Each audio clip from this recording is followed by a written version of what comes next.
Hi, I'm Mirza Majid, and you're watching Talk with Mirza Majid. Today we'll discuss the 38-point Charter of Demands presented by Joint Awami Action Committee in Azad Kashmir and what it means for the region's future. Azad Jammu and Kashmir (AJK) is currently experiencing significant political unrest following a dispute over 12 legislative seats reserved for Kashmiri refugees living outside the region.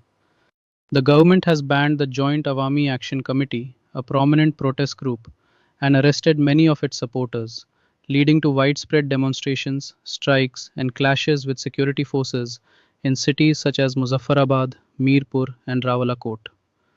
Recent violence has resulted in multiple deaths and injuries, while authorities have increased security measures and imposed temporary restrictions in some areas. With Azad Kashmir elections approaching, tensions remain high and political leaders are under pressure to find a peaceful resolution through dialogue and constitutional means. In late September and early October 2025, Azad Jammu and Kashmir witnessed its most powerful people's movement in recent memory. From Muzaffarabad to Day, Mirpur, Kotli, and Rawalakot, ordinary citizens, students, traders, and civil servants filled the streets demanding justice, fair electricity prices, wheat subsidies, and honest governance. On October 3, 2025, in Muzaffarabad, the parties signed what is now widely known as the 38-point agenda. This agreement outlines reforms, relief, and accountability measures designed to address long standing public grievances. Below is a faithful presentation of those 38 commitments set out in their original Roman numeral order. Titles of the 38-point Agenda: 1. Anti-terrorism action against violence and vandalism. 2. Compensation and employment for protest victims' families. 3. Judicial commissions on protest deaths. 4. Establishment of Muzaffarabad and Poonch education boards. 5. Federal affiliation of AJK education boards. 6. Regularization of Mangla Dam affectees' land. 7. Local Government Act reforms. 8. Release of health card program funds. 9.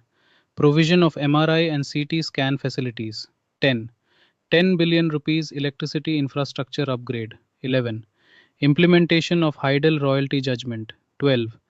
Reduction of AJK cabinet size. 13. Limitation of administrative secretaries. 14.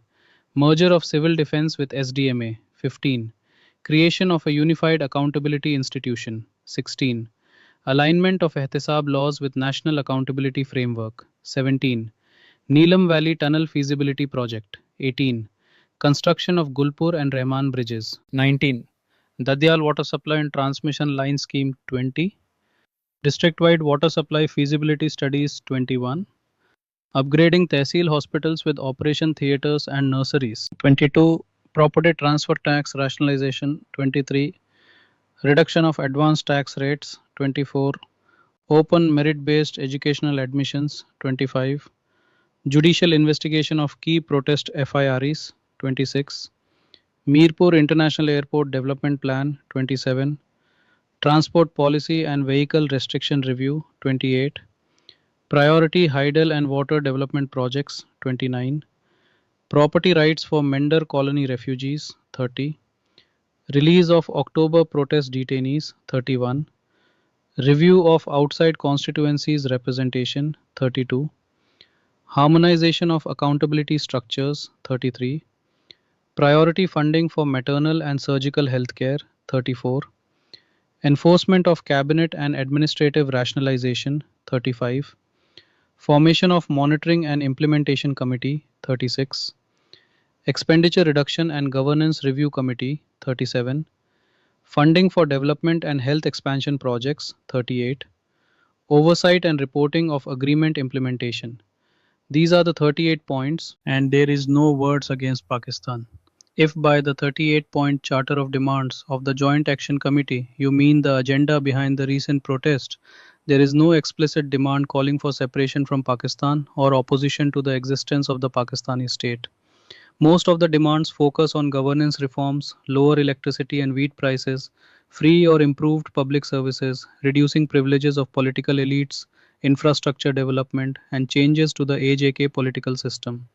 The most controversial political demand is the abolition of the 12 reserved assembly seats for Kashmiri refugees living in Pakistan, which Joint Action Committee argues gives excessive influence to non-residents in AJK politics. Another major demand is reducing the perks and privileges of government officials. Supporters of the movement generally describe it as a rights based and governance focused movement rather than an anti Pakistan movement. In fact, during the current protests, local residents quoted by Reuters stated that these people are not against Pakistan, they are just asking for their own rights. We Kashmiris need peace in the region as possible and request Government of Pakistan and Azad Kashmir restore all telecom restrictions which they imposed 4 days ago. Thank you for watching Talk with Majid. Stay blessed, stay informed and keep praying for peace in the region.